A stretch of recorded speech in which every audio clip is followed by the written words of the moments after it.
Mic check 1, mic check 2. If you are watching this live stream back on the replay, go ahead and skip to the start of the show. As you can see, we having technical difficulties. I'm like 2 or 3 minutes late. Prompter's not moving. Now it's moving. So, today was one of the days, guys, but we here. It might take a minute to set up. It might take more than it usually take to set up, but I'm here.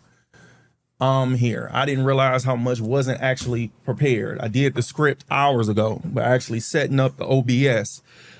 Oh my gosh, we behind. So let's get this together. Let's get it going. Where do I start? Okay, let's do this. Let's get the websites pulled up. I hope y'all had an awesome day today. I really do. I hope y'all had a great day in the market. We'll have an awesome show lined up for you tonight. So let's get this saved in here. Do that. Matter of fact, let's put this on the screen. Ticker poll. Yep, let's have that going. Thank you for tuning in. You know how this goes at the beginning of the show. I'm glad I got this weekend coming. Oh, I'm so glad the market closed on the weekend, but we still got the live stream on Sunday, so make sure you tune in for that. So that way, I can get a lot of this stuff prepared for next week. As you know, I don't have no production team yet, so I got to do all of this myself throughout being a husband, a father, a son, a business owner. I got to wear all types of hats throughout the day, but we're going to do it. And if this is your first time tuning in and this your first time seeing a fly, it's like that during the summertime. You open the door, they're like, oh, it's open. They fly in the house and they're the largest flies I ever seen in my life. And it's HE double hockey sticks trying to get them. They so big I can catch them with my hands sometimes. That's how big they are. And boy, they be taking over the show. You know, they attracted to light. So these lights being on me, it's attracted to them. They think it's the sun. They trying to escape and they get all up in the show. So yeah. Just wanted to explain that because that, in my opinion, it looked unprofessional. But hey, it's nature. I can't do nothing about it. What they gonna do? Not open the door? Open the door. Try fly paper. They like, I don't want that paper. I'm like, oh, these flies. Woo. So yeah, that's that. Now let's go ahead and get this chat. Let's get that chat set up. So if somebody texting, I will make sure that I get it. I get it. All right, we did that. One live stream found. So we're live on Facebook, YouTube, and X. So let me check this Ninja chat, make sure that it comes over. There it is. I had to click it twice, but it did pop up. So let's fix this and the sound. Yeah, guys. This takes a while to set this stuff up because some of the stuff you can't set up until you actually go live. There's no other way to do it. So delete message. All right. Now, when I send a chat through there, does it show up? I'm not sure. So let's go over to X. Let's see about this live over here. Yep, we're live on X. Let's go over to X. Pause it. Go inside that live stream. I'm on X.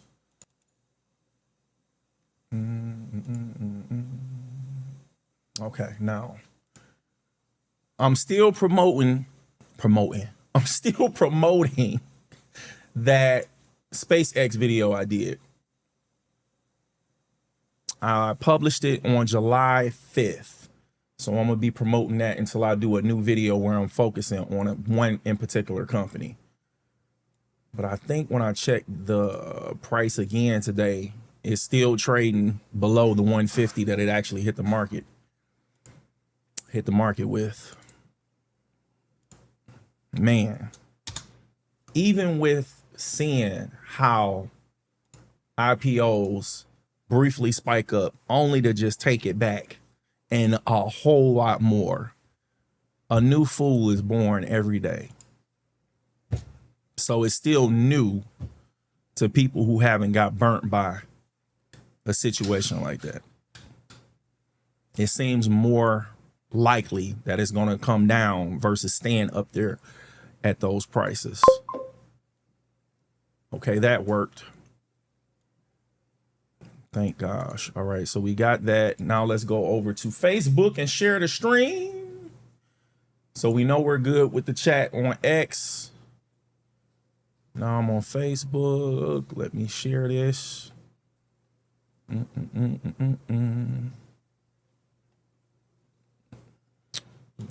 Yep.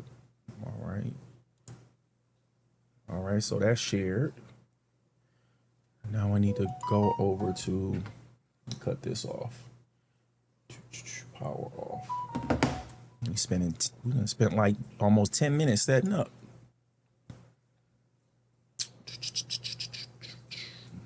Okay, so Original Greatness. We're on Facebook page. Now I want to go inside this live stream. Greatness. We're on Facebook page. Mute the audio because you can hear that. And now let's see if we're going to get the chat come through this time. Nope. So that's still not coming through Social Stream Ninja. Well, it is showing up on the Restream chat, but it's not showing up on the Social Stream Ninja. That sucks. I'm gonna have to work on that over this weekend to see if it's something. Guys, just be patient with me tonight. You can chat with me in the chat, talk to me, say something, but I want to make sure that I check on this to try to work on getting this done.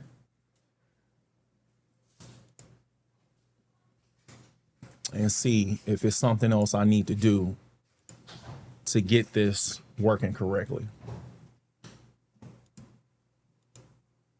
Let me go here because I really want to make sure that I get an alert if somebody sends a message on Facebook, no matter where they send it from. No matter where they send it from. All right, let's see if this is it. Okay, cool. And let me make sure that I'm not doing nothing crazy. Okay, yeah, you can't see this screen. You need to make sure you can't see this. All right, see. All right, copy, close that out. We come over here. Where's the other link? Sign in. Where is it? There we go. All right, paste, log in.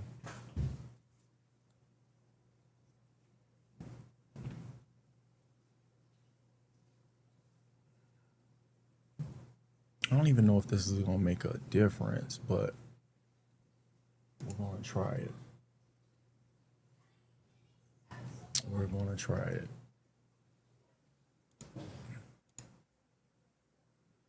It looks like they have us signed in on the wrong account. You guys look at the page, select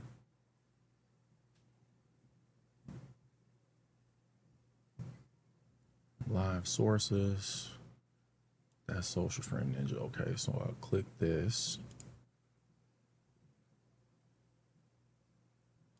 Muted.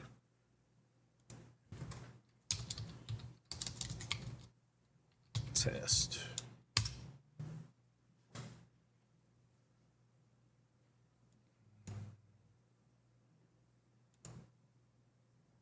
Nope, still didn't get a chime.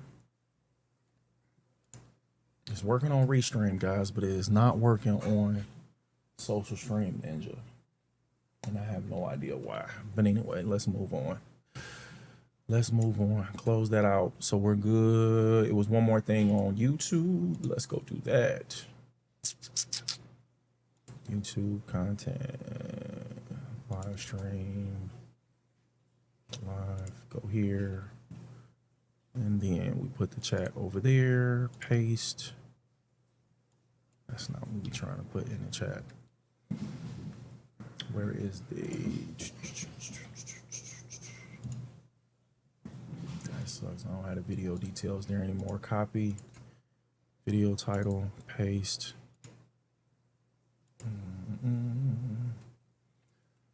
Copy, go here.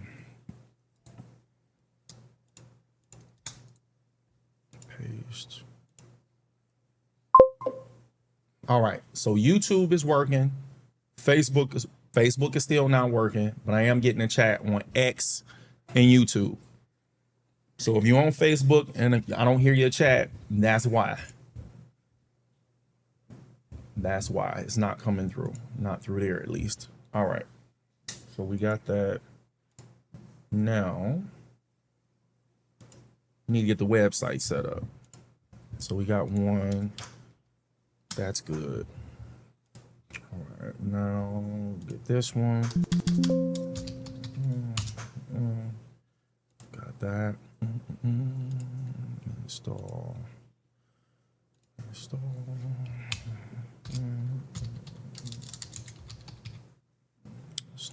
And then get this last one.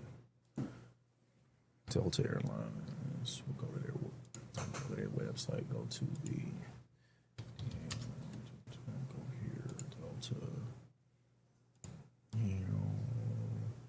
Is this the? No, that's not that one. Cash save. Install. All right, let's do Yale. Install. Got it. Bring that over. Minimize that. Close that out. Set up the earnings. We're covering them last. We're covering them first. Go here. We're good there. Go here.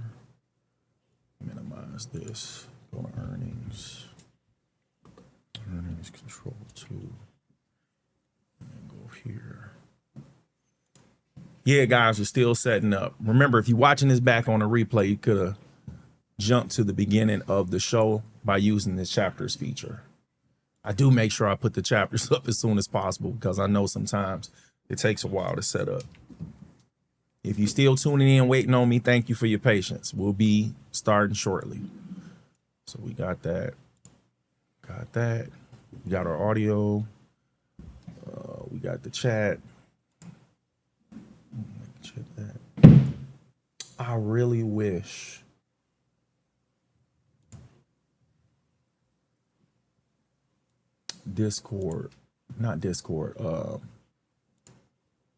Restream had a feature where when somebody sent a chat, it'll chime. You got multiple screens. If you looking over here and somebody sent a message, you won't see it. That's the part that sucks about it. All right, let's go back here. We'll get to that in a minute. Chat poll. We already had tested that. Yeah, we already tested that. We already did that. All right, we can go ahead and start the show. I believe I have everything where I need it. So let's go ahead and go. Let's get the show going. Nope. I did not have that thing ready. Oh, man. Oh, whoa, whoa, whoa, whoa. Bloopers. Let's go. All right, there we go. The script working now. All right. Welcome to Market Recap Live. I am your host, Joseph Martin, and thank God. Oh, thank God it's Friday, guys. It is Friday, and tonight we are taking a look at ticker DAL. You might know them better as Delta Airlines. Delta Airlines Incorporated grew out of a crop dusting operation, moved to Monroe, Louisiana in 1925, but was officially incorporated as Delta Air Service in 1928 by Colette Everman Woolman.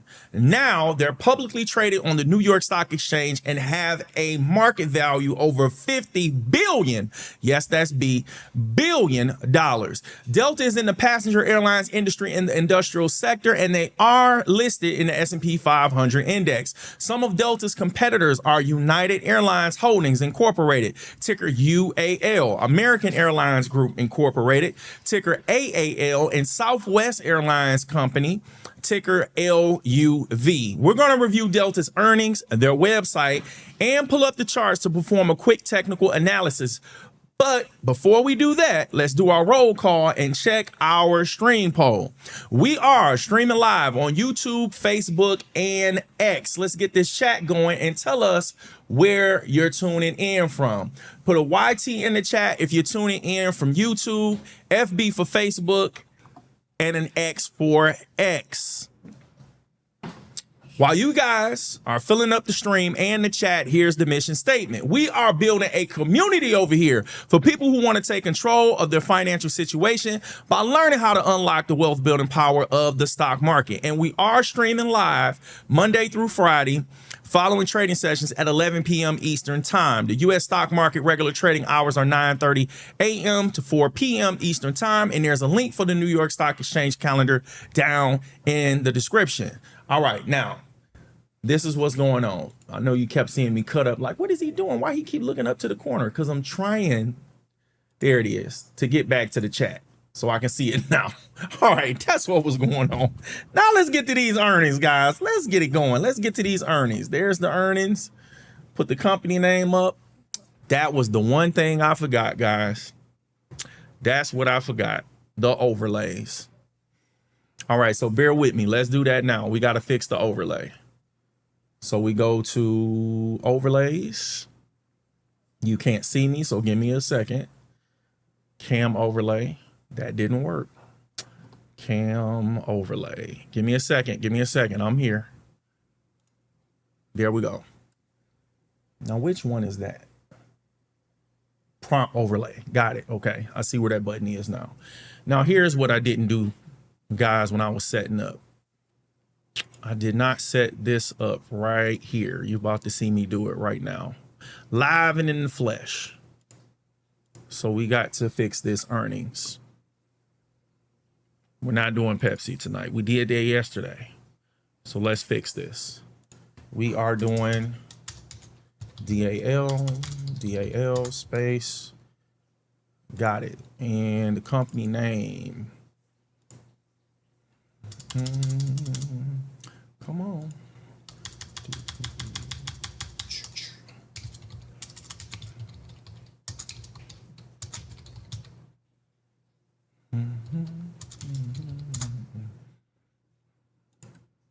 Got it. All right, now we can go back to earnings and get this done.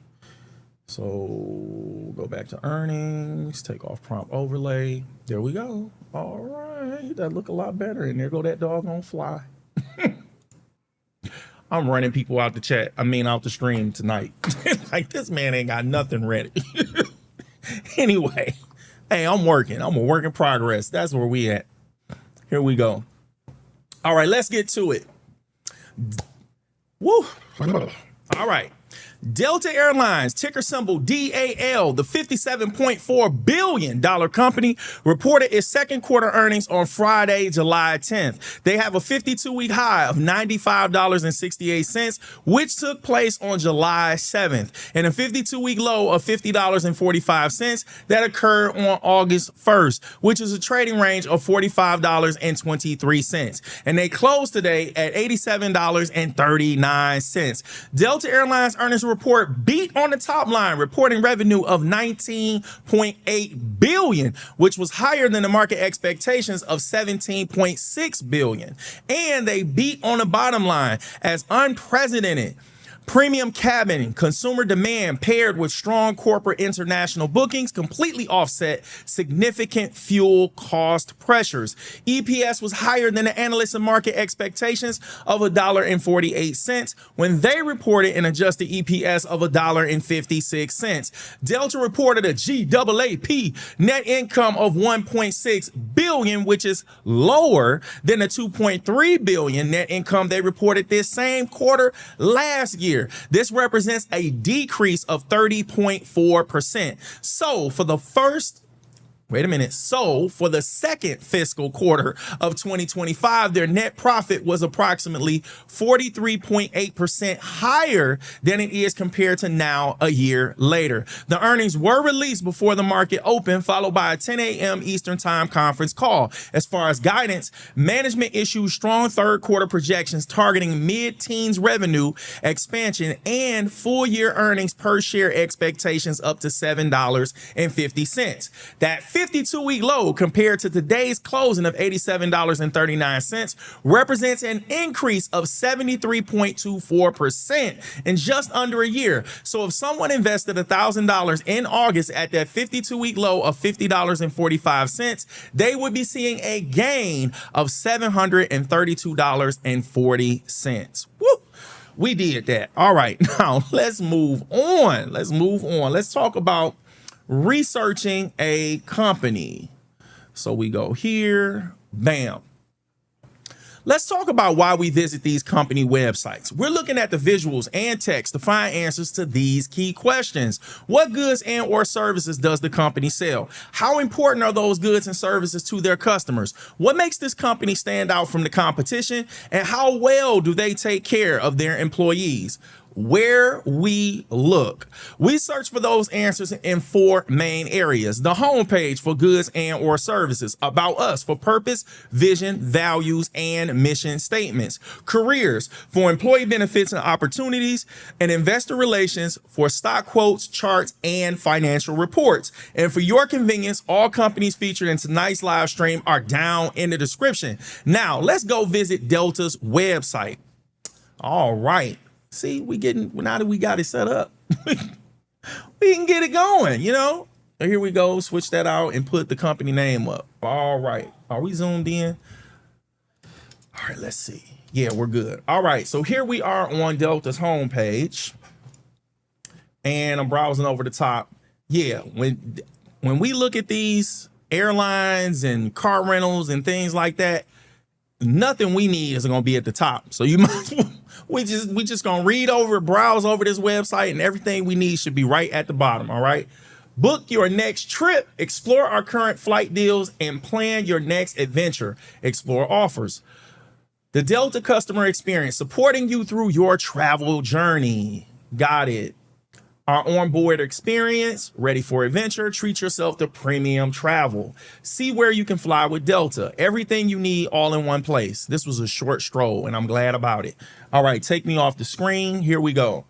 So we have about us. So we're definitely going to go there. Then we have careers and we have investor relations. So when they have an arrow like this, it's going to open up a separate website. But let's go ahead and get started. Let's go to about us. Let's keep this flow going a little bit faster tonight. So about Delta, our destinations, everything we do creates a more connected, put me back on the screen, connected world. That's why nearly 200 million travelers fly up to 275 destinations in 50 countries with up to 4,000 daily departures. Our people and our culture. Now remember, links to this website are down in the description for your convenience. So I might move a little fast, but that's what we plan on doing tonight. Our purpose. As a purpose-driven brand, we connect people to opportunities while expanding the understanding of our planet and the people within it, both in the air and on the ground. We are focused on lowering our carbon footprint, furthering an equitable work environment that values diversity and inclusion, and living these values in the communities where we live, work, and serve. Okay, sustainability, diversity, equity, and inclusion, community engagement. All right, so we're down at the bottom. We went over that. Now let's go to careers. It is right here. So let's go there. Bam, put me back on the screen. There are over 100,000 reasons to join Delta. What's yours? Okay. Careers at Delta. Guys, we're looking for the benefits. Let me check to see if they just on. We're good. Explore our career areas. So here are the different departments for employment candidates and things like that for the job. Our culture fuels our success. Giving back has been at the heart of Delta for more than 75 years. Bringing people together is what we do. Benefits and total rewards at Delta. So that's where we want to look. Okay. I'm going to keep scrolling. Here are some awards and recognitions that they've received. All right. So let's go back up to view details for the benefits and total. Let's see what it says here. At Delta, our people fuel our success. Our employees go the extra mile to deliver caring, welcoming, and elevated customer service. In turn, Delta makes meaningful investments in our people. How well do they invest in our people? Their people. So here we go. Benefits and total rewards. Compensation. Browse over this a little faster. If you want to go into deeper detail, remember links are down in the description. So as far as the benefits and total rewards, compensation, financial, health and insurance, family care. They do a good job of breaking it down because it looks like it's a few things that they highlight. Lactation support and breast milk shipping. I've never seen. Man, you'll be surprised some of the stuff you found on these websites. Y'all paying for breast milk? Oh man, time off, travel and perks. Oh, career growth and development, culture and community. Yeah. So the links are in the description for these websites. You want to dig through this a little bit deeper. Community and engagement. Got you. All right. Now let's go to investor relations. Take me off the screen. Here we go. Investor relations. Blow this up. Bam. 150. Yep. Put me back on the screen. All right. Here's the stock information, investor relations.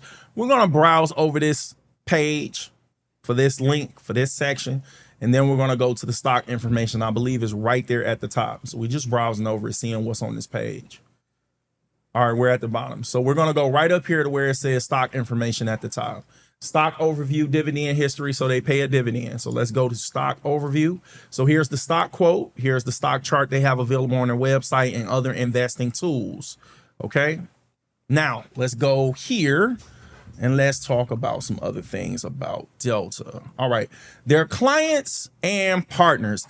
Delta Airlines does have clients and partners that are listed in the S&P 500. Some notable names include American Express Company, ticker AXP, the Boeing Company, ticker BA, and Airbus SE, ticker EADSY. We gonna fact check those, because I don't think those are in the S&P. I don't think I ever seen a 5-letter ticker that's in the S&P 500. So let me do the mobile limit. Let me do the mobile limitations. Then we'll come back to that and fact check that and pull that up on the charts. All right. So mobile limitations. Before we look at the charts, remember, professionals trade from a computer, not a mobile device. Mobile trading apps are limited and don't have all the features that are available on a full trading platform. All right.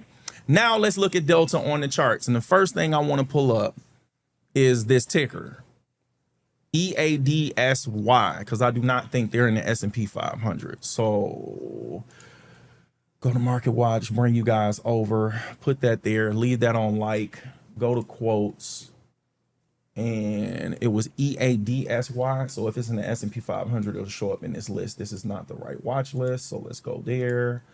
Bam, recent price. We need market cap. There we go. Browse now. EADSY.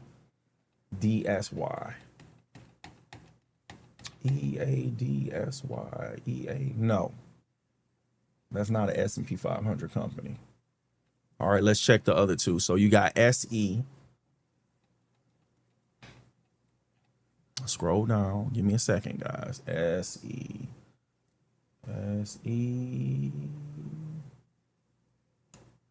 No. Boy, if you could fire AI, I would. Oh, man. That's what I get. Moving fast. All right. Now, AXP, I know that's in here because that's American Express.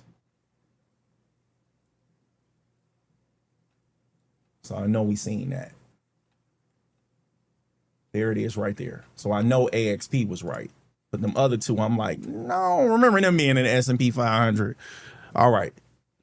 Now, what was the other one I just said? That's not a ticker. And Airbus SE ticker, right. So BA is in there. So Boeing is in there. That's the other one. So two of those that I named are in the S&P 500. So now we got that. We fact check that. Now we can go ahead and go to the charts and look at Delta Airlines. We already got that there. Okay.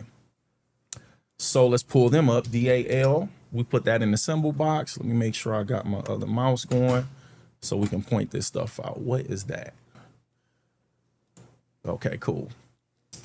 All right. So now we are looking at, because we weren't looking at it before, and we can take me off the screen because I'm blocking some of this information. We are looking at a 1 year daily chart for Delta Airlines. And they trade on the New York Stock Exchange, which is what we talked about. Here's their 52-week low of $50.45. Here is their 52-week high of $95.68. Now, I think we have looked at them a few times before, and I know I was personally looking at them as well. So I'm not sure if most of these drawings are from our live streams or from when I was looking at them. That's why I sound like I'm confused. That's what that's about. So let's take those drawings off. And now let's look at the 10-year weekly chart, and then we'll come back and we'll start messing with this. Okay, so this is a 10-year chart, because sometimes we'll pull up the 10-year weekly and it won't be 10 years worth of data, but this is 10 years worth of data. Here's 2016. So we know we got the 10 years on the week. Here is their 10-year low of $17.51. Here's their 10-year high of $95.68. And the $95.68 is also the 52-week high. Based on where the price action is right now, there is no historical data over here, at least in the last 10 years, that we can use for our technical analysis. So we can go back to the 1 year daily chart and focus on our technicals over here. Okay. So this is when I was looking at the percentage change from the 52-week low to the closing price of today. And now we're back on the daily chart, by the way. So we can remove that line. We don't need that there. So let's remove that drawing. And then this one is a trend line showing the percentage change from that high to that low on this candle right here. We don't need that. So we can remove that. And then we can focus on what's going on up here. Let's focus on that. Drag this over, and put me back on the screen. All right. All right, guys. So the first thing that's standing out to me that I'm seeing is that it's trading below the 9-day simple moving average, and it's trading above the 200-day simple moving average. So here is the price level for the 9-day simple moving average. Here's the price level for the 200-day simple moving average. So it's been did this one close below? All right, so this one I'm looking at. When I mouse over this Monday's candle, that's Monday's candle that I'm mousing over. Those crosshairs, I can read the information about it at the top. So the 9 simple day moving average, the 9-day simple moving average was $91.82 on Monday. The closing price on Monday was $91.68. Okay, so it closed below the simple moving average. So this whole week is closed below that 9-day simple moving average. It has failed to come back and test it on Wednesday, Thursday, and Friday. It hasn't come as close to that line as Tuesday did. So Tuesday was the last day that actually tested it. So it looks like it found some type of support here And if we look back, we can use the high of this candle right here for that. So let me show you. We use the high of this candle right here. The reason why I'm using the high of that candle is because it looks like that's on the open of this candle right here. So open, when a candle open, closes, highs, and lows.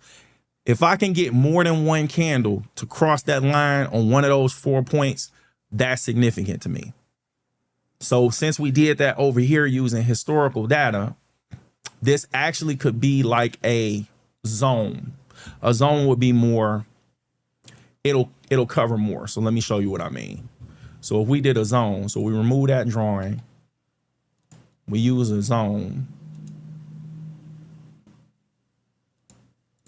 extend this over to December 1st, and then take this back to January 1st. There we go. Okay. And then now we put some price levels on here. So you got this candle's high and then this candle's low. All right. So now we have 2 wicks on these candles over here that respected it as resistance.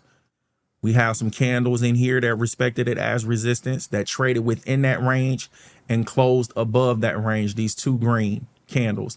Then it ended up gapping up.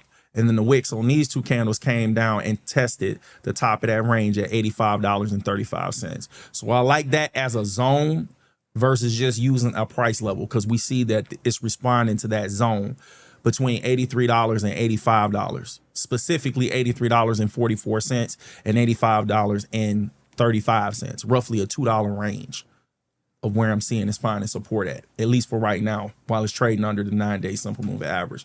My next area of support that I'm seeing is already on there at $75.66. And then we got $66.59 and $62.85. But before that, I would focus on this, which is the 200-day simple moving average right here. So we got a few areas of support that I already have on the chart. And as far as resistance, I'm going to say resistance. And remember, I want to get as many candles as I can to identify this resistance. I'm going to say it's right here, because you got this candle finding resistance at that level. This one, the 52-week high candle, it opened on that level. So you got an open, 2 highs, and then you have this wick that broke past it but wasn't able to close above it. So I'm seeing 94.98, and then that's a psychological number because it's round. Is near a round number, so that's going to be near 95, near $95 as a psychological level of resistance. Okay, so those are our technicals for Delta Airlines. So let's go ahead and go to our floating data box and get the stock quote for Delta. Yes. Let me do this, pull this down, space that out.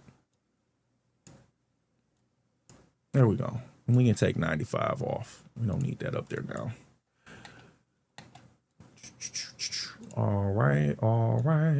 So Delta Airlines opened today at $87.94. They had a high of $89.20. They had a low of $85.35, and they closed today at $87.39, which is a trading range of $3.85. Now, when we look at the trading volume, they traded 10.9 million shares of this stock today. So what we're going to do, we're going to take me off the screen.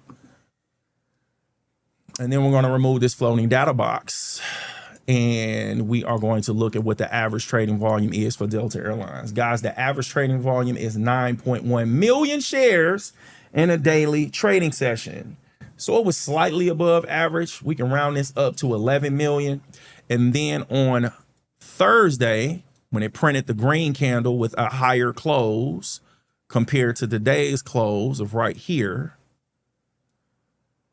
you saw an increase in volume on the red candle, today's candle.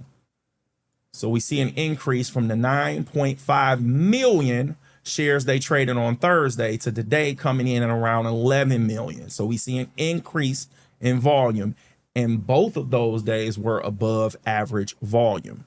Okay, so let's put me back on the screen.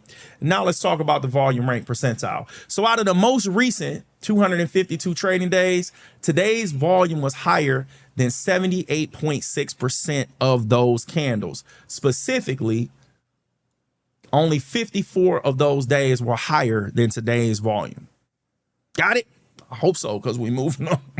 All right, let's go. So let's go here. Bam, go here and then we go here. All right. Scrolling through. I'm getting there because we had to back up and fact check those tickers.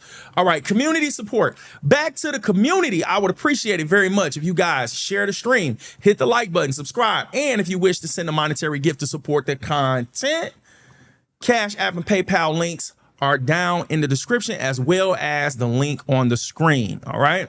So S&P 500 index. Okay, let's look at what the S&P 500 index did today by using the SPY ETF. This ETF gives investors an opportunity to participate in the broader U.S. market by allowing them to own a percentage of each company in the S&P 500 index. All right. So let's go back to the charts. There. All right. Now, we are looking at the SPY, so we can take that off. All right. So go up to our symbol box, SPY. Guys, these technicals, I know we got a lot going on. Let me take me off the screen. So here is the SPY's 52-week low, coming in at $618.05. 52-week high is still $760.40. Now what we're about to do, we're about to zoom in and focus on where the price action is now. And we can see it's actually responding to that level we already had on the chart. Okay. So here is today's candle right here. For the last 1, 2, 3, 4, 5, 6, 7, 8, 9 days, it's been trading above the 9-day simple moving average. Then we had an area of resistance at $755.44. Today's candle reached a high of $755.42. And if you're thinking to yourself, where in the heck is he seeing that at? It's right up here where it says H. Guys, it came within 2 cents of our level of resistance. Came within 2 cents of it. Wow. Now we need to look at the volume. We already have our next level of resistance on the chart at 760.40. So that's this 52-week high. And the reason why I use that actual price, because if you've been following along, well, why you didn't use the other one? I wanted to touch more than one candle. So you can see here, we have 2 candles that's close to that level. So it's acting as if it was a double top. So that's why I used that level. That's why I actually used the 52-week high price instead of something else lower to get more than one candle. And then when it's extreme, like if it's an extreme difference between other candles that's close to it, I will go ahead and mark the 52-week high. But this is close enough to where this is a double top. So that's good enough. That's where we need. That's where I see it. All right. So let's get the ETF quote. I want to say stock, but it's an ETF. Let's get the ETF quote for the SPY so we can talk about the volume. And if you're curious about the 52-week, not the 52-week, the 200-day simple moving average, let me give you that. Let me get that to you. I'll take this floating data box off. So I'm mouse over the candle. This is today's candle, and I'm going to show you where it is. Right here. The 200-day simple moving average is at $694.48. And here is the 9-day simple moving average. It's at $747.71. So those are those simple moving averages. All right. Now, let's cut the floating data box back on and let's get the ETF quote for the SPY. All right, so the SPY opened today at $752.05. They had a high of $755.42. They had a low of $748.10, and they closed today at $754.95, which is a trading range of $7.32. Now, when we look at the trading volume, they traded 42 million shares of this stock today. All right, so we're going to cut off the floating data box, and we are going to talk about the volume. Okay, so here we go. Take me off the screen. Now, the average trading volume for the SPY, guys, is 72 million shares in a daily trading session. If we round this up, we say 73 million. And it's consistently coming down because the volume has been so low on these candles, guys. So today's volume right here, today's volume on that candle is 42.1 million. The previous volume was 41 million, 41.4. So this green candle had even lower volume. So it's going up. It's able to make its way up on low volume, guys. And it's been trading above the 9-day simple moving average for, we counted it, I'll count it again, 1, 2, 3, 4, 5, 6, 7, 8, 9 days straight. Okay. Now we can put me back on the screen and we can talk about the volume rank percentile. So, ooh, it jumped out at me. All right. So today's volume, the volume rank percentile, out of the most recent 252 trading days, guys, today's volume is only higher than 5.2% of those candles. Only 13 of those 252 days were lower than today's volume, had a lower volume than today's volume. That's extremely low. And it's still making highs, making new highs, and staying above the 9-day simple moving average. So that's what we have there. Let's move on. So we're going to go right here, take that off and go here. All right. And then take that. Got it. Got it. So here we go. Sector performance tracker.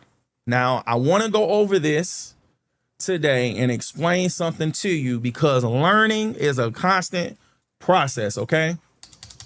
So I named this tool the sector rotation tracker. We're going to change the name of it to sector performance tracker. And I'm going to explain why when we use the tool and get to it. Okay. So let me take like off and pull this up.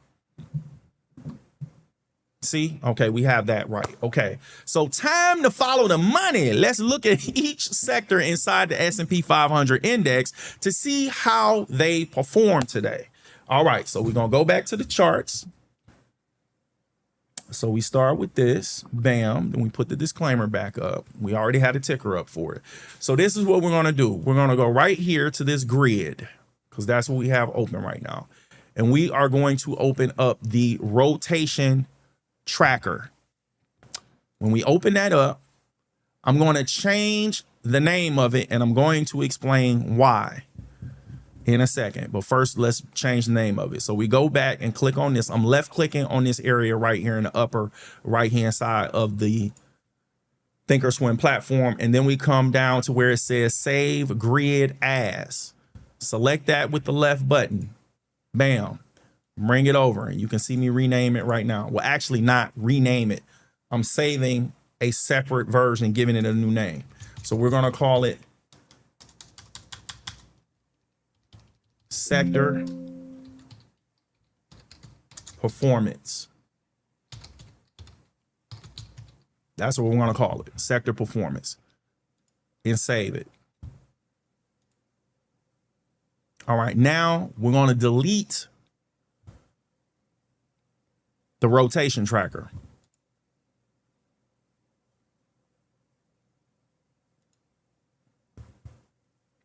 All right, so we got a new name. We don't need the other one. Now, let me tell you why I renamed it.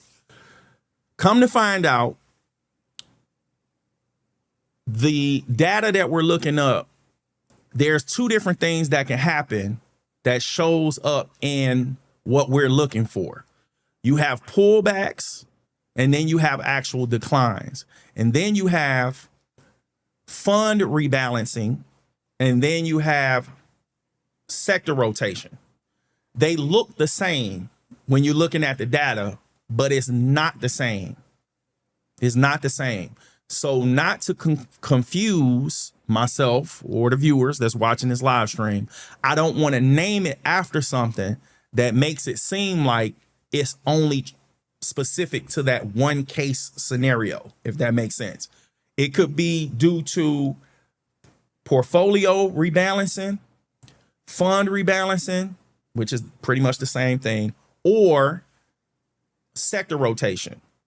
So just naming this tool sector rotation tracker gives the impression that if something shows up in the data, this means that it's a sector rotation. So that's something that I researched and found out today. So we're going to change the name and we're going to talk more about it in the weekly recap live this week on Sunday. All right. So let's get to this, our sector performance. So today, the S&P 500 is up 0.4%. Energy is up 0.5%. Materials is up 1.3%. Industrials are up 0.5%. Consumer discretionary is up 0.3%. Consumer staples is up 1.1%. Healthcare is down 0.8%. Financials are up 0.3%. Technology is up 0.2%. Communication services are up 1%. Utilities are up 0.6%. Real estate is up 0.5%. All right, so that's how the individual sectors inside the S&P 500 perform today. So what we're going to do, we're going to pull up my workbook. So let me work on that.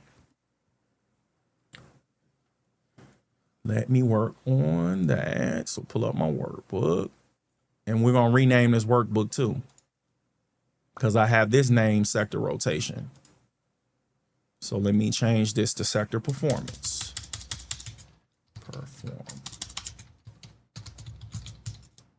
Got it. Now we're going to change this. And I know you can't see it. I'll bring it over in 1 second. No. All right. So let's bring this over and reposition it where you can see it, or how we need to see it. Could downsize this, bring it over, drag this down. Yeah, that's good enough. Don't do that. Don't. Let me see if we can do it this way. If we do it that way, yeah, that's fine. You can see most of it. Then we just drag it over to the left. Just bear with me, guys. We working on it. We figuring it out. And I know that some of those things at the top we can't see anymore. I got a solution for that. So over on the left-hand side of the screen, there's a little tab. Let me take me off the screen so you can see it. There's a little tab on the Thinkorswim platform that's going to expand some other tools we have. All right. And this went away. So let me make sure this doesn't go away again. All right. So that's going to stay on top. So right over here. Why is that highlighted? I have no idea. Why that's highlighted. If I go to, nope. I need to figure that out, but not right now. All right. So what we're looking at is right here. These are the different sectors. So what we're going to do is going to tell us more details than what our tabs gave us. So right here for Friday, we need to fill this data in right here. Okay. Let me put me back on the screen. And we're going to start filling out this data. So the S&P 500 is SPX. And then we're going to put the percentage change on there. So the percentage change was SPX. They went up 0.42%. The biggest gainer was XLB. XLB, believe that's materials. Yes, it is. All right, XLB went up 1.25%. Then the next one's XLP. I believe that is consumer staples. Okay. Consumer staples, 1.11%. And then coming in at 3, we have communication services. So XLC, and it was 1.2%. 0.02%. Got it. Now, our biggest loser. So what we can do, we can just click on the percentage change until it's in descending order. And we can see now, well, we could have seen it before, but it's a little bit more organized like this. Only one of the sectors were negative today, and that was healthcare. So that's XLV, healthcare, negative 1.33%. And then the lowest one after that was information technology. So that's XLK. And that was actually a gain, 0.23%. And then we have XLF financials, and that was 0.31%. Now that we have that data, we can look at the individual sectors for the top 3 gainers and top 3 losers in this workbook real quick. So it's like, what sectors am I keeping an eye on? Me personally, I'm keeping an eye on information technology. So let's go to that one. So we go right up here, do the drop down, put in information technology, and I already have it highlighted. But the numbers don't stand out as much. I want to quickly be able to tell if it's positive or negative, so I just change this to both. And then it's going to color code it for me. So every day, information technology showed up. So it showed up in Monday, Tuesday, Wednesday, Thursday, and Friday. So this tells me this is where the action is. Using this tool, it showed up every day, either on the top as a top gainer or a top loser. So on Tuesday, it was the top loser, losing 2.4%. Monday, it was the top gainer. Wednesday was the number 2 gainer. Thursday was the number 1 gainer. And then Friday, it was the number 2 loser. But remember, even all the losers weren't negative. So it still showed up green, even though it was a loser. Okay, so the other sector I'm keeping an eye on, it's a few. So let's just go through all the ones I'm interested in. The other one is energy, because energy was moving around this week based on the fact of the ceasefire and oil spiking briefly, but overall oil is down. It's somewhere between the range of $70 and $80 a barrel. So that's having an effect on the energy sector. So how much attention is that getting as far as popping up on this tool? Not much. The 2 days when the ceasefire was announced, it gained a little traction, but then it started falling again on Thursday. It showed up as the second loser. Okay. So the other thing I wanted to keep an eye on was healthcare. Now, the reason why, because healthcare seemed to be leading when we did our weekly recap live. It started to pick up recently. So that's not what I'm seeing up here now, isn't really fascinating to me. It's not catching my attention like that. Financials. Okay. Financials showed up 4 times, guys. So things that show up 4 and 5 times, that's going to stand out to me. So the other one, consumer, I'm interested in consumer services. They only showed up once. So they still lagging. Materials 3 times. Okay.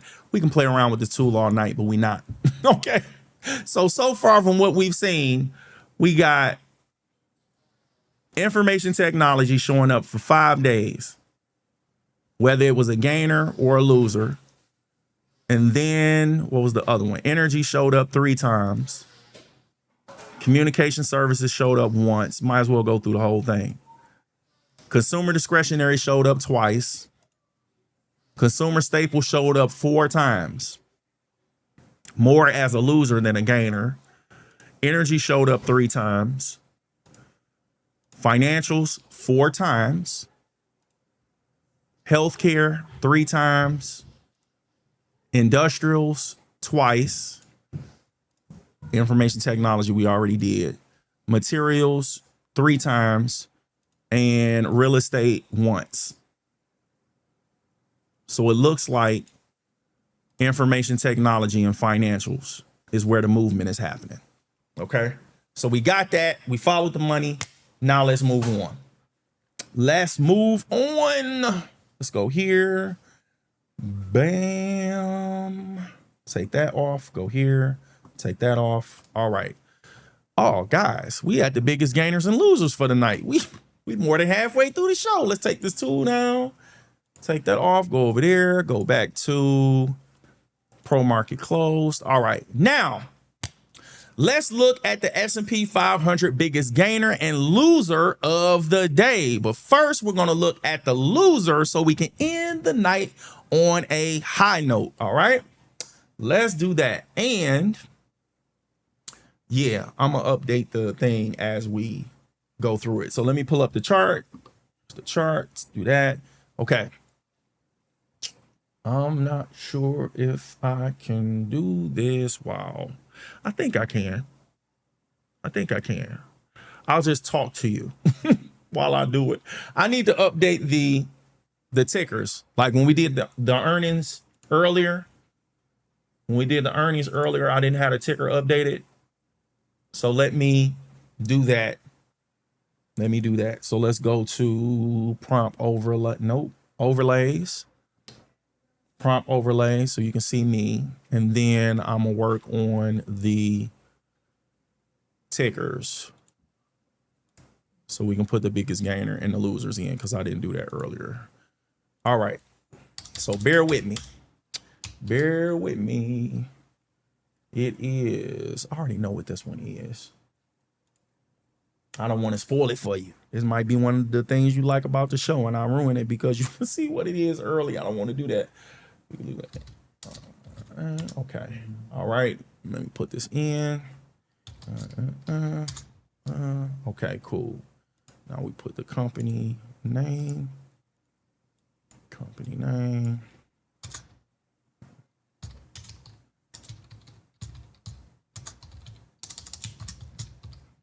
Y'all see that fly? And I warned y'all about. I'm gonna kill him.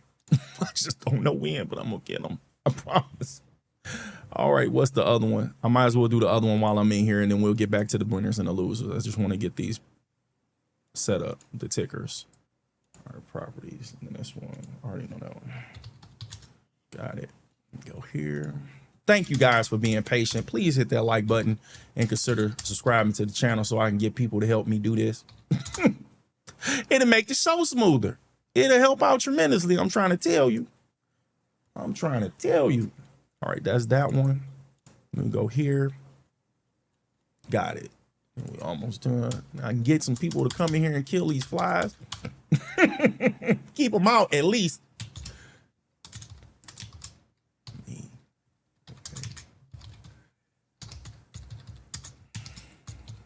Got it. Okay. All right, we can go back to the charts and pick up where we left off. Here we go. And I left that up. Who cares? Let's go here. I click. Oh, I know what it is. There we go. All right, so we're going to go up here to Market Watch. Then we're going to go to the quote sub tab, which is already pulled up. Then we're going to turn this to the descending order for the S&P 500 company so we can have the biggest loser at the top. Guys, the biggest loser for today is ticker MRNA, Moderna Incorporated, okay? So they lost 10.83% today. Their previous close was $76.56, and they closed today at $68.27. Healthcare had a rough close on the week, man. Real rough, real tough. Okay, so we're going to do a hypothetical, pull up our calculator. Let's use $5,500 today. So if somebody invested $5,500 and they got hit with that 10.83% loss, we negate that, turn it to a decimal, they would have lost $595.65 of their $5,500. We add that back to it. It'll show what the total what they would have left, $4,904.35. Bada boom, bada bing. All right, so let's take this off the charts and we're going to go over to the Analyze tab. Now we can see that Moderna is in the healthcare sector. So we're going to look at how that sector performed, how the industry performed, and how that sub industry performed. All right. My lips are dry. Oh, give me something. This is bothering me. Lips sticking together. I got to talk. All right. Now take me off the, no. Yeah, we'll do that when we go over here. So go over back to the Market Watch tab, and we're going to go to the Visualize sub tab. Now we have the S&P 500 heat map pulled up. Take me off the screen, and here is the healthcare sector over here. So bam, we go inside and we are looking for Moderna. MRNA. Now, if their market cap is small compared to the other companies, they may be difficult to find. So I don't see them over here. Here they are right here. So they are in the biotechnology industry, and the sub industry for biotechnology is the same. And it looks like I said, healthcare. Let's go back. So here's the whole sector. Here's the whole healthcare sector. It looks mixed, but the large cap companies are red. So the ones that take up more space on the heat map, they are definitely red. Then when we go to the biotechnology industry, almost all of them are red. They're the ones that are green are barely green. So Biogen Incorporated was up 0.12%, and then Amgen was up 0.06%. So they barely went up and everybody else was green. So that's how that the healthcare sector and the biotechnology industry performed today. So let's go back to the Analyze tab. And here is the company name. Here's their website. Before we visit their website, we'll read a little bit of the description and the links to their website. The link to their website is also down in the description for your convenience. So Moderna Incorporated, a biotechnology company, provides messenger RNA medicines in the United States, Europe, and internationally. Got it. All right, so let's go to their website. Here we go. Moderna, put me back on the screen, take that off, and we do have their ticker up. Okay, we visited Moderna a couple of times. So here's the About Us. We're going to go there. Here's careers, and here's investors. Everything we need is right at the top. You notice the difference compared to the airline company or consumer staples companies, like they trying to sell you something, consumers discretionary. All of this stuff is buried at the bottom. But other companies, they have it right there at the top. So, okay, Moderna, building the future of oncology from treatment to prevention. Okay, latest news, job opportunities. Here goes some stats about the company. Over 13 years of progress, 45 development programs, and 36 ongoing clinical trials. Meet Moderna. So this is learn more about us. I believe that's what we're going to click on after we scroll over this page. So what is mRNA? Messenger RNA already exists in your body. It carries a message, instructions that direct your cells what to do, helping more people, fighting disease differently, limitless treatments, helping more people, more medicines faster. Meet Kiki. Our journey to building the best version of Moderna. All right, so let's go back to the top and go to About Us and see what we can find. Oh, I like that. Our mission. Let's go. All right, our mission, About Us. Our mission is to deliver the greatest possible impact to people through mRNA medicines. Hey, leadership, our story. Here goes some more stats that they've been repeating. Exploring new frontiers of mRNA, our framework, environment, medicines and patents, employees, environment, community, governance, and ethics. Our values. Moderna people hold a deep sense of responsibility for each other, patients, the environment, and our local communities. Our people live our values every day. The values are bold, collaborative, relentless, and curious. Our mindsets, alongside our values, our mindsets allow us to overcome challenges together. So to talk about the leadership, their headquarters. Remember, links to the website are down in the description for your convenience. Go back to the top, go to careers. See, moving a little bit. Oh my gosh, guys, I'm telling you about this. This must be a very serious thing going on. They scamming jobs, man. So this one, now they warned about this so bad, it take up the whole page. Before you can even look at the career page, they tell you, hey, they got fake hiring stuff going on out here. Now, I ain't never seen it this big and bold, but I have been seeing it more frequently on these websites that we've been visiting, but not like this. This like a cookie thing. It block you from even going on a website. They warn you from the jump. Look, right here at the top. Before they even tell you about the benefits, they lying. They came out the gate. Woo! So careers, life at Moderna. Changing the future of medicine requires new ways of thinking, and we believe that starts with our people. Meet the Change Makers Awards, real-time AI organization, our mindsets, maximize our impact, Moderna Foundation, volunteer season, paid volunteer time off, community career development. Take your moment with benefits. Is this a hyperlink? No, it is not. So we can't click on this, but we'll read it. So it says, take your moment with benefits. We know that you will give us your all, and we want to make sure that we're doing the same for you and the people closest to you. We're on this incredible journey of pushing past the possible together, which is why we provide paramount support for both you and your family.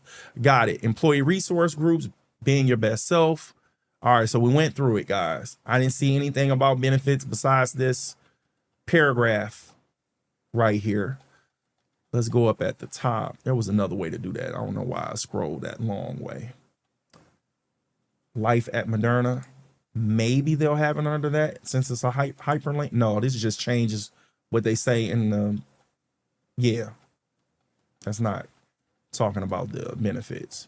Yeah, guys, that should be easier to find. We moving on. That I think that's all they got for the benefits. If you find it, let me know in the description. Let me know in the chat or in the comments. Tell me where you found it at, because I didn't find it. All right, now let's go to take me off the screen. Here's investors overview. There we go. All right, we still got Delta Airlines up here. Let me blow this up and position it, and then we'll browse over this. We're good. All right, and that little bitty space up there at the top, guys, that's where they had the stock information, at least for right now. So you trade on the NASDAQ, that's the ticker and all that other good stuff. All right, so investor relations overview. So we're gonna go right here, but let's browse over this page first. It looks like a short scroll, so it won't take that long. There we go, we're at the bottom. Go back to the top. Remember, links to the website are down in the description for your convenience. So here's the stock quote, stock chart, historical stock quote, and other tools. So we go to stock quote. Here's the stock quote at the top. Here's the chart. I'm liking the fact that it was right there, not some of the other stuff we've been dealing with. They actually got two charts and some other tools on this page. All right, now let's move on. So we go here and we talk about Moderna Incorporated, ticker MRNA. When it comes to their goods and services, they manage mRNA therapeutics development across the United States, Europe, and Asia Pacific markets, offering solutions such as, number one, complete respiratory vaccine options and immunization treatments for global healthcare systems. Number two, scalable medicine platforms, products, including cancer vaccines, latent vaccines, and therapeutic pipelines for clinical trial participants. And number three, optimized biological delivery systems tailored for cellular targeting, immune system stimulation, and personalized genetic coding. Looking at their S&P 500 clients and partners, notable names include McKesson Corporation, ticker MCK, Cardinal Health Incorporated, ticker CAH, and Merck & Company Incorporated, ticker MRK. All right, now let's go to the charts. Bam, we already have that up, and then we put the disclaimer for Thinkorswim. All right, so we go to the charts. And right now we have the weekly chart pulled up. Let's go to the daily. So here is Moderna on the daily chart. Take me off the screen. Here's their 52-week low of $22.28. Here is their 52-week high of $85.60. And wouldn't you know it, it came really close to that price level we had put on the chart. It didn't quite touch it, but it came real close to it. And it's responding to these levels, guys. So if you are like, no, all right, let me put me on the screen while I talk about this. Guys, woulda, coulda, shoulda, you know? But the idea is, because we're doing these live streams, and I think I've been doing for like 4 or 5 months, you can actually go back. This is historical data to see that I actually drew these lines on the chart before it played out this way. So you can actually see that the price has responded to something you seen me put on the chart weeks ago or months ago, when this company showed up on the either biggest gainer or biggest loser. We did the technicals and the price actually responded to it. So I know we've been drew some of this because of how it came back down today and responded to that $67.74. And then we did that one. But we did that price level of $87.02. I think we did that by historical data, if I'm not mistaken. Or was it historical data that we got that line from? I believe so. We moving too fast. We all over the place. All right. So this was the 1 year daily chart. Let's go over to the 10-year weekly chart and see what's going on over here. The first thing that stands out to me, guys, is that this is not 10 years. Now, even though I have it set to 10-year weekly, these are weekly candles, but it only goes back to 2018. We can see that right here. Okay. Let me take me off the screen. This is what I just highlighted that you didn't see me highlight. That say 2018 in there. So this isn't the full 10 years. This is going to be 8 years. So they have an 8-year low of $11.54 and an 8-year high of $497.49. Now, the reason why you have this big spike over here like this, 2020 was COVID year. And during that time, Moderna was one of the companies that offered the vaccine, and they seen crazy success from that. And it's been downtrending almost ever since. So in 2025, that's when it started consolidating, which basically means trending sideways for a whole year. After consolidation, let me zoom in. After consolidation, let me highlight this again. This range right here. The majority of the price action was within this range for 2000. We can even expand that.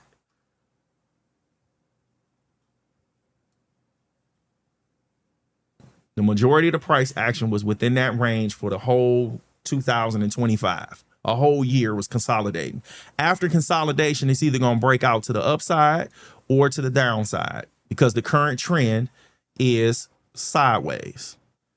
And we can see that it broke out to the upside. Since it's broke out to the upside, here's what's been going on. Change this to the hand so I can pan this over and we can remove that consolidation box. It started consolidating again once it got up to a higher level. And it got above that area of support and resistance that we had drawn on the chart. And then boom, you notice something else that's significant besides that other price level that we put on the chart? That it found resistance on the 200-week simple moving average. The 200-week simple moving average is $83.10. That's where it's trading at now. Okay. I'm curious to know where we got this $87.02 from. So we're going to zoom out. I'm going to take this off the chart and I'm going to zoom out. Let me make sure. Zoom out. And we're going to look for that price level. So it looks like this over here. Yeah. You see this high on this candle right here is $87.02. That's the candle that we use. The reason I use that candle is because it was that price level was respected, or at least tested, multiple times on the weekly chart. And that's where we got it from. So we used that price level from 2020, and that's where it was responding at now on the daily chart up here. That $87.02. That's where we got it from. We got that from a price level all the way back in 2020. Okay. And we can remove that drawing right there. And we already have our technicals from our weekly, so we're good. and we have enough below it, so we have a few levels of support that we can keep an eye on. Now, as far as the price level being all the way up here now, I'm seeing the 200 week simple moving average as resistance and at $87.02. Now, I need to zoom out and see if we have any price level from historical data higher than that. And it looks like we don't. So I'm going to zoom in on this area.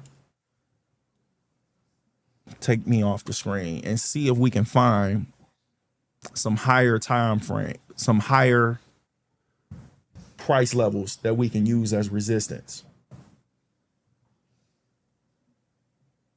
This is hard to see. This is hard to see because it's such a wide gap on that time frame. I'm looking at these candles right here, but also this is a big red candle. So if you've been following me and the channel, you know that when you have a large candle like this, the middle of the body of that candle would be considered support and resistance. So let's go ahead and use that level. I'm gonna use that level. So the way we do that, we use the Fibonacci retracement connected to the close of that weekly candle and the open of this weekly candle. And then spread this out. So the 50%, the midway point of the body of that candle is going to be $104.56.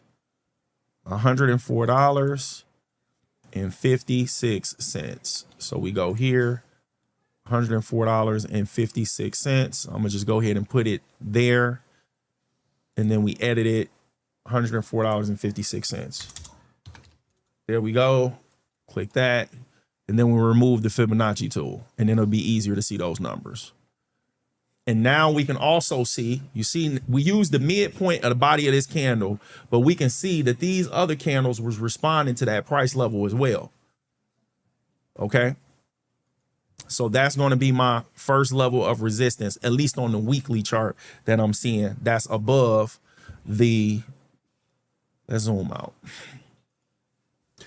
Don't do that. That's above that $87.02.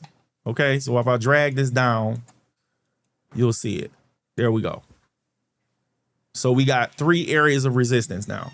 You got the 200 week simple moving average at $83.10, the $87.02, and then $104.56. Because you had a big red candle, and that's the midpoint of that candle. And you can see that's a few dollars between the two of those. It's like $20, a little over like $21. Yeah. So yeah, let's go to the 1 year daily chart and see how our technicals are looking over there. Guys, right here. I'm gonna say the open on that candle is also resistance as well. Because you got, you know what's interesting about this? The midpoint of this candle right here. Now, even though this candle isn't, so like the red candle is bigger than this one, but if we use the open or the high on this red candle, let's see if it's a shaving head. So the high was $76.72 on today's candle. The open was $76.72. So that's called a shaving head candle. So with that being a shaving head candle, it opened and its high was at the exact same price. So I'm seeing that as a level of resistance, and I'm gonna tell you why. The high of this candle, so on Thursday, was $76.84. That's a few cents higher than where today opened at, and that was the wick. But it actually closed below that price point at $76.56. So that's 2 candles responding to that price level.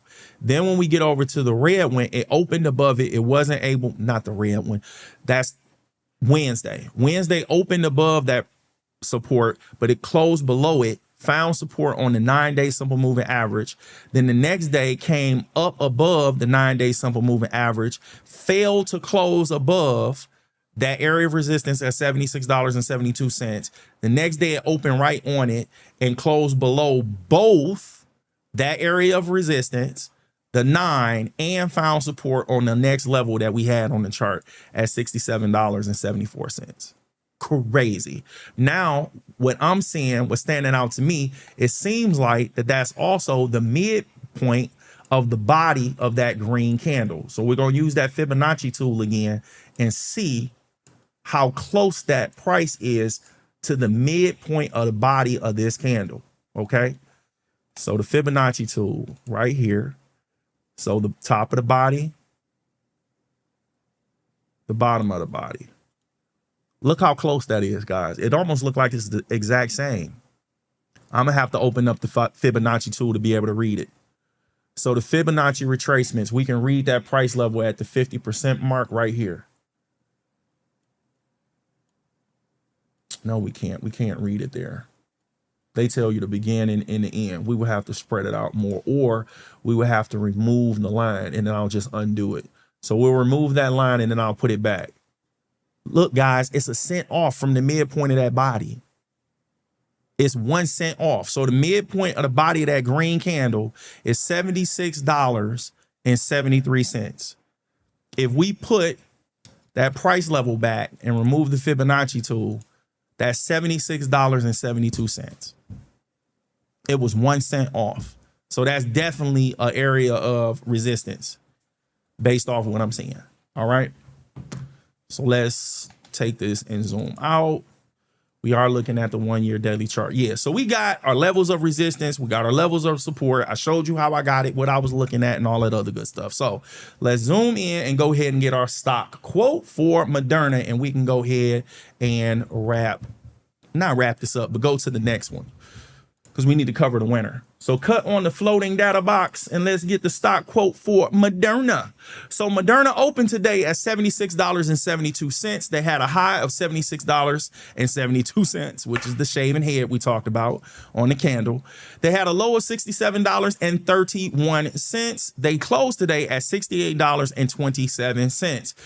which is a trading range of $9.41. Now, the trading volume, they traded 9.1 million shares of this stock today. So let's cut off the floating data box and let's look at the volume. So now we take me off the screen. Let's go over here.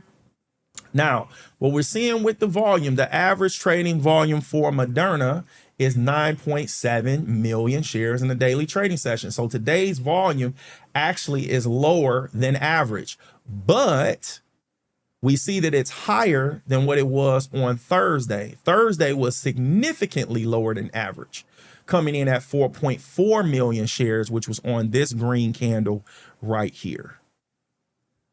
So this was conviction with that stock coming down Friday. They meant that because the volume on this was low. It was way below average. It was less than half. So that's kind of like indecision. But then today, they're like, yeah, this price shouldn't be this high. And then boom, came down and test the first level of support below $76.72 on lower than average volume, but it's closer to average than Thursday was. You get my point. All right, so that's that. Put me back on the screen. Let's go. All right, so volume rank percentile is 56%, which means out of the most recent 252 trading days, today's volume was higher than 56% of those candles. You want to be technical, there's your days above 111, and then you got your days below at 141. Okay, so that's what we got. It's trading above the 200-day simple moving average, which is at $42.38. The 9-day simple moving average is $74.69. And then we have our support and resistance price levels that we put on the chart. Got it. All right, now let's go back to the Market Watch tab.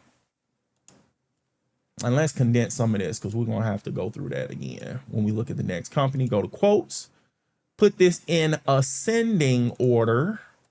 And there we go. So the biggest winner for today, the biggest gainer in the S&P 500 for today is Meta Platforms Incorporated, ticker META. They had a gain of 5.97%. Their previous close was $631.48, and they closed today at $669.21. Let's do a hypothetical. So we pull up the calculator, bam, and we're still going to use that $5,500 example. So if someone invested $5,500 and they got that 5.97% gain, they would have gained $328.35 on their investment. We add the $5,500 principal back to it. Total investment would have grown to $5,828.35. Got it. Now let's go over here to the Analyze tab. And we can see Meta Platforms is in the communication services sector. So we're going to check that sector performance, that industry performance, and the sub-industry performance that Meta Platforms is inside of. So let's go over here to the Market Watch tab, and then we go to the Visualize sub tab. Now, what we are looking for is the communication services. And we can see Meta, because of the size of their market cap, they were very easy to find. They're right here. And overall, guys, Google takes up 2 big chunks of this. As far as their market cap, very large. I see a mix. It seems like the larger market cap ones besides Meta and Tmu's, ticker TMUS, T-Mobile, had losses today. But I think when we looked at, let's pull up this tool. Let's look at communication services over here. That sector as a whole still closed green today. It closed up 1.02%. Even though we see like a mix, it closed slightly in the green as a collective in the consumer, in the communication services. All right, so the industry that Meta is inside of is the interactive media and services. And the sub industry is the exact same thing. So it's just Google and Meta in that industry. Okay.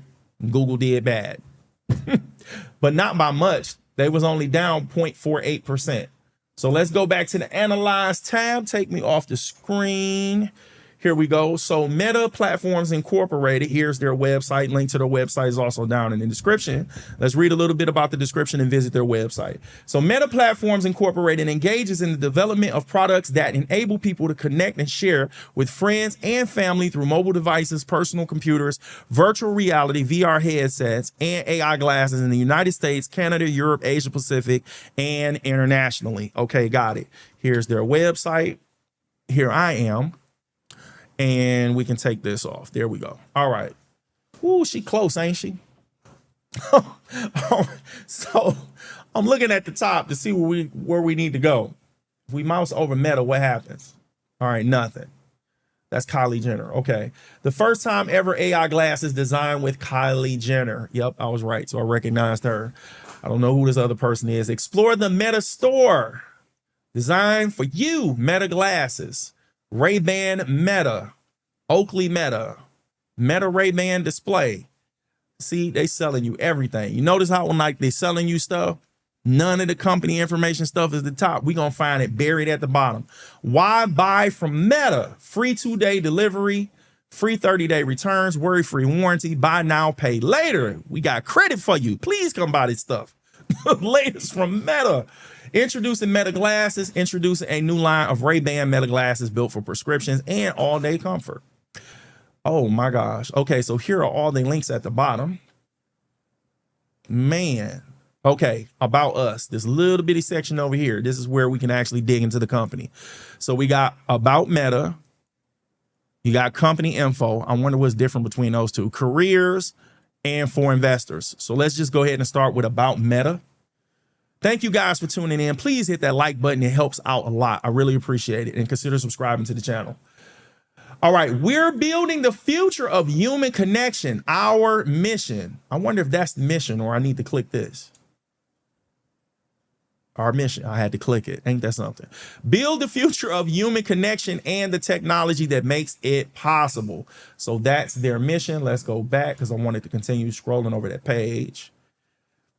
And the technologies that make it possible. So our technologies, our innovations give people new ways to connect. AI at Meta. And we're committed to helping keep everyone safe and making a positive impact. Our actions, catch up on the latest news, shop the latest devices, and expand your world. So more products. Stay informed about our actions, safety and expression, data and privacy, responsible innovation. Meet our leadership. Okay, so we got through that. Let's go to company info. That's where they put the mission at. Ain't that something? Okay, our principles. Meta is building technology that connects you to people, interests, and experiences that matter to you. Our principles embody what we stand for and guide our approach to how we see the world. Give people a voice, build connection and community, serve everyone, keep people safe and protect privacy, promote economic opportunity. This is also things you can click on. Remember, links to the website are also down in the description for your convenience. So they talk about their history here. Join us. So here's the career. Another way to get to careers, working at Meta.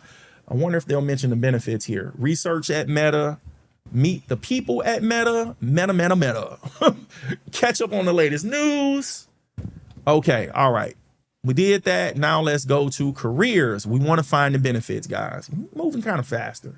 So here we go. Jobs, career programs, jobs. Nope. I'm browsing over to see if I can see benefits. There it is, working at Meta. Thank gosh, they made it easy to find. So let's browse over this page and then we'll come back up there and click it. Looks like this might be a video. I'm just gonna click through it. You can read it and you can also visit the website on your own. Search Meta careers. Our best ideas happen together. Okay, push the boundaries of AI, create leading spatial platforms. I can't wait to see them on the charts. Cause man, it was kind of crazy how far they had fell down. Encourage with big ideas and brilliant people. Got it. We build awesome things. This is a long scroll, by the way, on the left-hand side. We just going. Join us in connecting the world. So please be patient. Innovate with us, collaborative, and connect to drive new ideas. Got it. Catch up on the latest news. Man, they act like you're wearing the virtual reality goggles. Well, just going over the website. Okay, they got the benefits right here at the bottom too, so we don't even have to scroll back up. Let's click right there. Cool. Benefits, resources for Meta employees. Learn more about our benefits. Health and wellness. Got it. And they go into nice details about it too, so I'll take me off the screen. Health and wellness. Family care. They talk about what you get down here. Financial benefits and time away. And remember, links to the website are in the description for you to browse over there on your own. Now we go to investor relations. Am I moving too fast? Am I missing? For investors. There we go. Thank gosh, they didn't take us to another website, like off the actual website. So we're good. I'm gonna browse over this. Stock info is right there. I love their website. They made it so easy to find what we needed to find. Like when we looked at some of the companies earlier, we was just clicking away. All right, so go right up here to stock info. Here's some other tools that they have. Here is the stock data and the stock chart. Let's go to stock data. The chart is usually on the same page as the stock data, even though they give you two different tabs. So here's the stock quote. There's the chart, historical price lookup, and other tools. All right, now let's go here and talk about it. So we go here. We already lead our ticker up. Yeah, ticker up. We're good. Let's go here. So Meta Platforms Incorporated, ticker META. When it comes to their goods and services, they manage digital communication platforms across social media, virtual reality, and artificial intelligence markets, offering solutions such as, number one, complete social networking options, including Facebook and Instagram for global mobile mobile consumers. Number two, scalable messaging application products, including WhatsApp, Messenger, and Threads for interconnected digital users. And number three, optimized immersive hardware systems tailored for virtual reality gaming, augmented reality workspaces, and smart glasses applications. Looking at their S&P 500 clients and partners, notable names include Shopify Incorporated, ticker SHOP, Salesforce Incorporated, ticker CRM, and Amazon.com Incorporated, ticker AMZN. Now let's go back to the charts. We got that. We got that. And we got that. Okay, we doing good. Charts. Now here's what I was talking about, guys. They came down, Meta came down from a 52-week high this year. We are looking at a 1-year daily chart. They trade on the NASDAQ. They had a 52-week high of $796.25. They were almost $800. Came all the way down to $520. They had earnings right here. That date was April 29th that they had earnings. The information for their earnings, there it go. Pause it and read it because it's going to disappear real quick. But at least you can see it for right now. All right. Now, from that, we're going to use a tool. No, I'll wait till we do the technicals. Let's go knock this out and go to the 10-year weekly. So when we go to the 10-year weekly, guys, it is 10 years. I always check that first because sometimes it's not the full 10 years, even though I do have it set to the 10-year weekly chart, which is what I talked about earlier. So we do have the 10 years. Here's the 10-year low of $88.09. Can you believe that? And in a matter of 3 years, they had a high of 10-year high of $796.25. Wow. All right, now let's use this trend line tool so we can see what type of gain was that from that 10-year low to the 10-year high. 10-year low to the 10-year high. Let me check the properties. Make sure that that's the low. So 8809. 796.25. So it is accurate. Mouse over it. Guys, that was over an 800% gain. 803.91% to be exact. In a matter of 1,015 days. So if you like, well, what's that? What's 1,015 days? Hey, break out the calculator. Clear it out. 1,015 days. So I'm going to divide this by 30. So we're breaking it down by months. So it's about 33 months.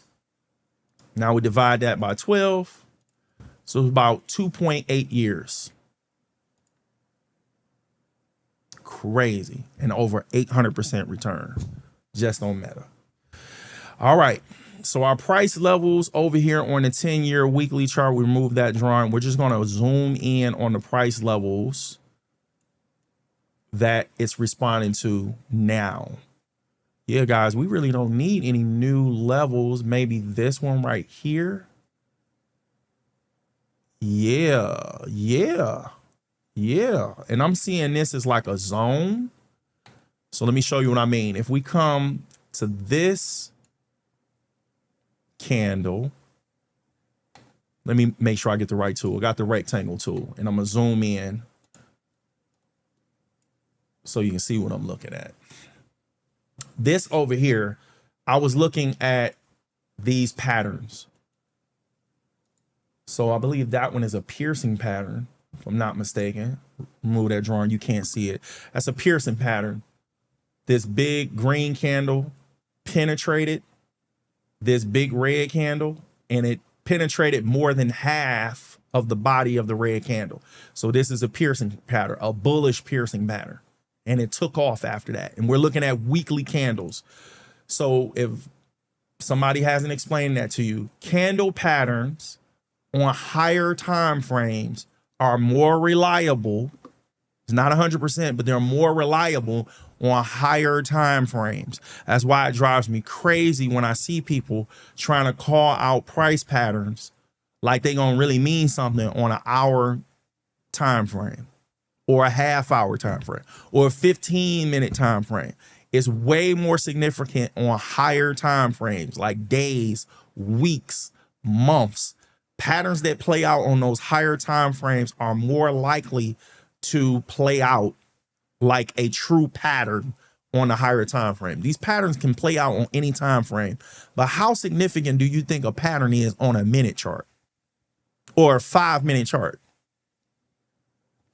When prices are highly volatile and fluctuate up and down all day, they don't move in one direction on any chart that you're looking at. But on higher time frames, it's more significant. All right. So that's why I had those circled. So I removed them, and now we're looking at resistance, but I'm looking for multiple candles touching a specific price point. So when I look at this one, it's a few candles that's responding to that price level. Okay. So I'm going to put that price level on this wick, and then I'll point out what I'm talking about. So this candle's wick responded to that price level, even though it's not perfect. So that's $735.27. The close on this green candle was just above that price level. We used the high on this candle. This candle's wick looked like it touched that 735.27. This candle's wick peaked below it.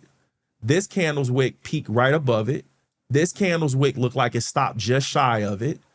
This candle looked like it opened just above it, but then it broke 2 levels of support and closed down here. This candle looked like it closed just above it. So it was multiple candles that said, hey, $735.27 is significant. That's where I got it from, which is a random line I put on a chart. And then let's look at it this way. Break this down for you too. So if we looked at it this way, well, why didn't I just put it right here on the top of this one? If I did that, I wouldn't touch as many candles at a high, open, low, and close. Like I talked about earlier, I like to hit those specific parts of candles and the midpoint of larger candles. Those are significant price points when it comes to how I'm looking at technicals. Okay. So we're good. We're good on the 10-year weekly chart. So let's go ahead and go to the daily chart. Price action is right here. So we do have 2 levels of resistance right there. And we can see how those price levels we picked are responding to certain things. So now when we're looking at the daily chart, these 3 candles right here look like that might be a significant area of resistance because they had a hard time over there. So I'm gonna put a price level right here on the top of that wick. So now that I did that, let me zoom in and you'll see what I'm saying. I chose the lower wick because if I chose the lower one, these 2 that's peaking above it, all 3 of them are touching that price point at $755.75. Now, when we look over to our left, look at what's happening. This candle opened just above it. This candle closed right on it. Look at how all of these are. That's like the midpoint of this candle. Everything, the low of this candle right here. Boy, this is beautiful. And we didn't even look at all of that. We just looked at this first to start with. And then what I was doing, when I picked this price level, I glanced. I didn't really pick the specific parts out, but I just glanced. I said, yeah, that looks about right. Then I confirm it by going back and actually looking. Is it midpoints, open, closes, highs, and lows that's also responding to that price level? That's basically what I'm doing. But most of the time it's there. Most of the time it's there. So we have our price levels for resistance. We have a new gap. We actually got a couple gaps. So let's get these technicals worked on. Let's get these technicals worked on. So what we got here, we have the high here, the low here. Now we're going to edit that. We're going to identify this gap. We're going to bring this over to December 1st. Okay. Now here's why this is significant. That gap has not been completely filled. It's kind of weird, actually.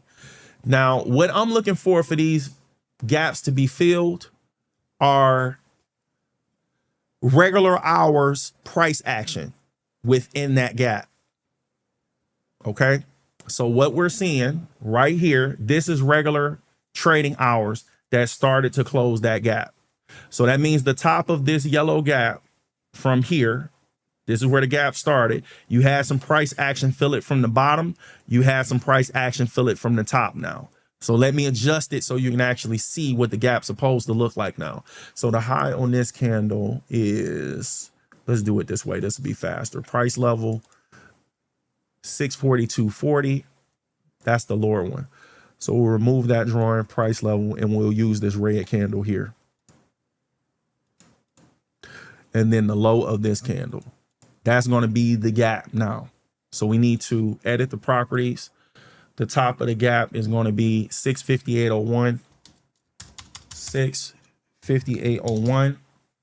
And then the lower end of that gap is going to be 643. 643. What time is it? It's almost 1 o'clock. We're about to get ready to wrap it up, guys.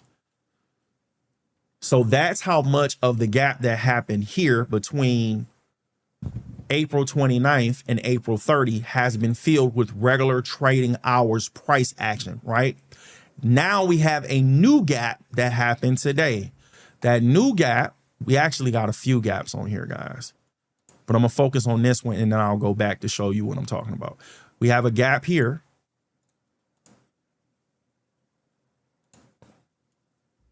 $58.01. Yeah, this is it. Then make this one yellow. So that's the most recent one. Extend that over to December 1st. Bam. All right. So that's the most recent gap. The bottom of that gap, you put the price level right there, 633.21. Now, we also had a gap down here from this candle, from this candle's high to this candle's low. Part of that has been filled.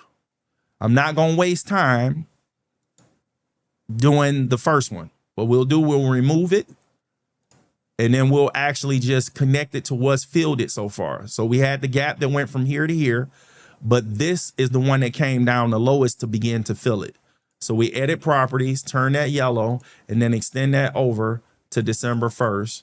And there we have another gap identified on the chart. And we put the price level on that low and on that high and that low. And that's the price ranges of those gaps.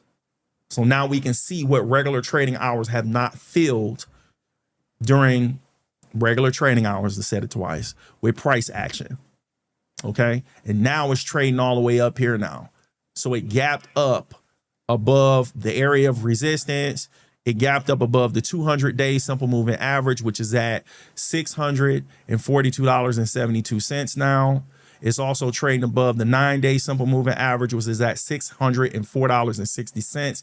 And it looks like, and this was another gap over here, but it looks like Meta has been a buying opportunity when it comes down below 550.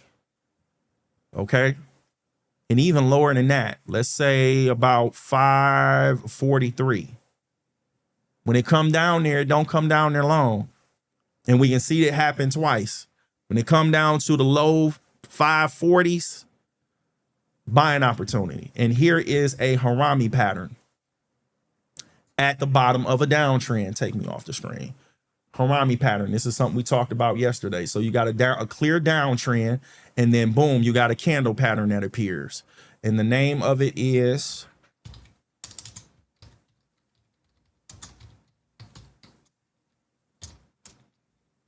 and this one is bullish. That's a bullish Harami pattern. Those two candles. And it basically means pregnant. This candle can fit inside the body of this candle. The whole candle, actually. And this was a doji. And it was in the higher end of the body of the red candle. That was extremely bullish. And you see the very next day, you end up with a gap open.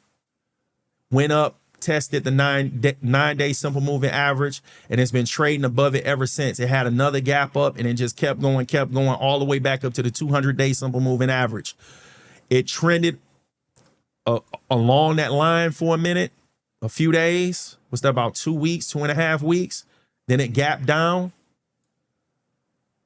found an area of consolidation, came out the top, broke out the downside. Then it formed another candle pattern down here. It's a double bottom. You could call it a Harami pattern, but it's not as small. The body, the close of the green candle looks like it closed at the midpoint or slightly higher than the midpoint, and that was bullish. Man, wow. Okay, so those are our technicals. Those are our supports. We talked about the 9, the 200, and all that other good stuff. So let's get our stock quote and go ahead and wrap up the show. So here's our stock quote for Meta. So Meta This is the candle right here. Open today at $660.34. They had a high. They had a high of $677.86. They had a low of $658.01, and they closed today at $669.21, which is a trading range of $19.85. Now, when we look at the volume, they traded 40.6 million shares of this stock today. So let's cut off the floating data box, take me off the screen, and let's check to see what the average trading volume is for Meta in a daily trading session. Guys, they normally trade 15.9 million shares, and they traded 40.6 million. Wow. Okay, so let's break out the calculator. Let's break out the calculator. So we would do, how would we do this? 40.6 divided by 15.9.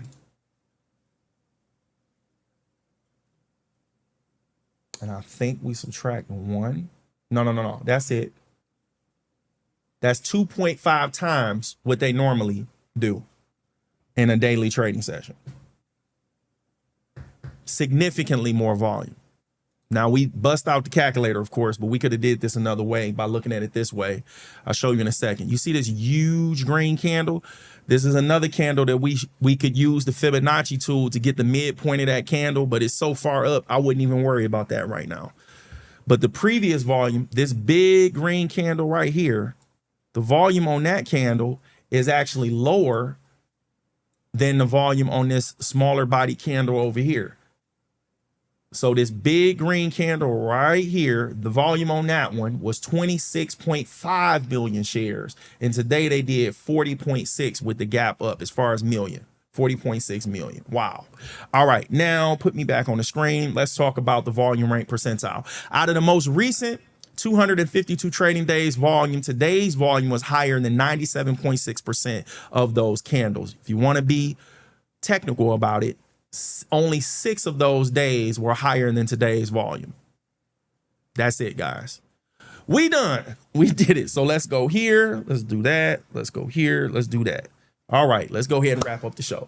You already know. I hope that you learned something, and I hope that you earned something. Thank you guys for joining me tonight. This Sunday, July 12th at 9 p.m. Eastern Time, we're reviewing this week's performance of the 11 sectors in the S&P 500 Index, notable market news, learning how to use the Thinkorswim platform, and performing a live Q&A so we can focus on building our community. And make sure you keep tuning in weekdays following a market trading session at 11 p.m. Eastern Time. Take care and God bless.